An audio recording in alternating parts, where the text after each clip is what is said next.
Գյուրջան Կասկադ, ցանկացած համեմատություն մեր օգտին է։ Ամսի 1-ից դուք նույնպես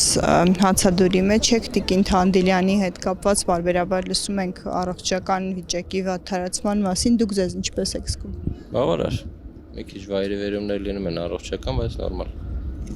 Այս ֆոնին թերևս ընկալելի է, թե 21 օր հացադուլի մեջ եղող Ռուբեն Վարդանյանն ինչ առողջական հիմավիճակի մեջ պետք է լինի, ինչ կասեք, հնարավորություններ տեսնում ենք առհասարակ իրեն միգուցե ինչ-որ կերպ հորդորելու կամ հորդորոտեղ հասցնելու, դադարեցնելու հետ կապված։ Մենք լիահույս ենք, որ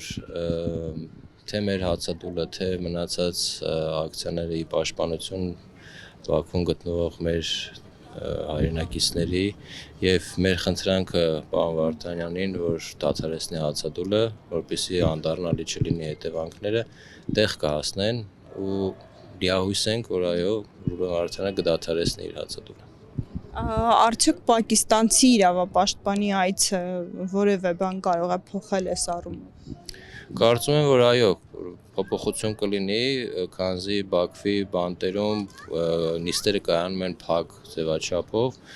եւ արդեն արտաքին աշխարհից իրավապաշտպաններ, երբ որ ներս մտնեն դատերին, բավականին բան կփոխվի, այո։ Շատ ողջունելի է դա ու շատ լավ կլինի, որ բացի այդ պակիստանցի իրավապաշտպանից մյուս միջազգային կառույցներն են, մյուս իրավապաշտպանները եւս նախաձեռնեն այդպիսի մի քայլ ու փորձեն իրենք էլ ներկա լինեն դատավարությանը, այդ ֆարսին։ Տեսեք, Ռուբեն Վարդանյանի պահանջներից մեկը բաց դատավարությունն է ըստ էության, իրատեսական համարում եք, որ Ալիևյան վարչակազմը որևէ կերպ ընդառաջ կգնա եւ պահանջներից որևէ մեկը կբավարարվի։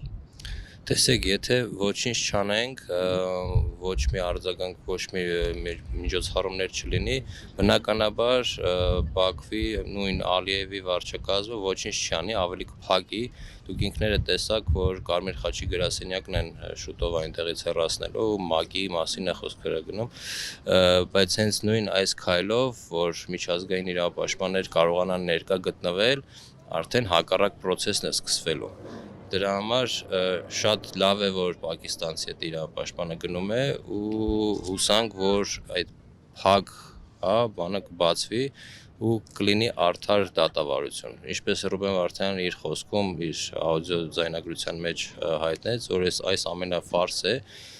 եթե դատավարությունը տեղի ունի, թող լինի արդար, այո, թող լինի թեկուզ Ադրբեջանի օրենսգրքով, օրենքներով, բայց լինի արդարություն։ Այդ պարոն Վարդանյանի հացադուլի հենց իմաստը առաջերտին դա էր, որ կոչն էր համայն աշխարհին, որ եթե լինում է դատավարություն, թող լինի օրենքով, թող լինի օրինական դաշտում։ Մեր իշխանությունների արձագանքի մասին կուզեի նաև հարցնել, ըստ էության մենք տեսնում ենք, որ առանձնապես այդ լռության պատը կոտրված չէ, թեև ճաքեր միգուցե եւ որոշ կան, բայց այս ֆոնին, այսինքն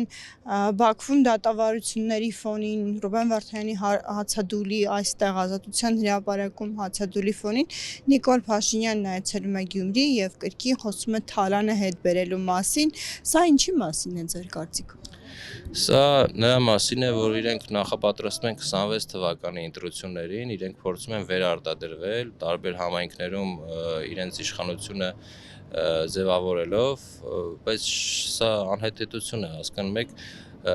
Նիկոլ Փաշինյանի գլխավոր օրակարգը պետք է լինի մեր ռազմագերիները, մեր արդեն իսկ այնտեղ դատապարտված տղաների ճակատագիրը, բայց նա զբաղված է կամ հեծանիվով, կամ ձվածեղով, կամ գնում է Գյումրի, արդեն սկսում է նախընտրական արշավ, որը թեպետ օրենքով դեռևս չի սկսվել, ու կարծես նույն երգն է երգում 7 տարի շարունակ արդեն, 7 տարի այդ մարդը ասում է, որ պետք է մենք Թալանը ետ վերադարձնենք, պետք է մենք թալանողների նստեցնենք, կարծես ինքը առաջի օրն է սկսել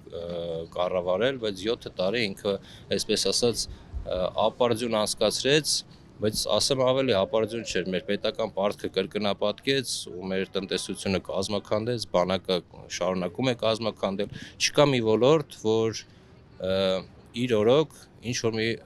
առաջընթաց ունեն, հա, ու սկսած իրենից նաև գործադիր ու օրենսդիր մարմինը անհետեթ օրենքներ են ընդունում, նույն հայտարարագրման օրենքը, նույն տարբեր չթվարկեմ, կհիշեք աղի մասին օրենք ունեին, որ չի կարելի, չգիտեմ, տարբեր բաներ կա, իրենք զբաղված են իմիտացիայով, թե գործ են անում, բայց իրենք զբաղված են անում, որ վերարտադրեն, անում են ամեն ինչ, որպեսզի վերարտադրվեն։ Կարծում եմ, մեր ժողովուրդը այս ամենը տեսնում է, մեր ժողովուրդը արդեն հասկացել է, թե ով է նա իրականում, ովքեր են իրենք ու գալիք ընտրություններին կլինի կամ մյուս իշխանության փոփոխության ընտրությունների միջոցով կհասկանան ում է պետք ընտրել։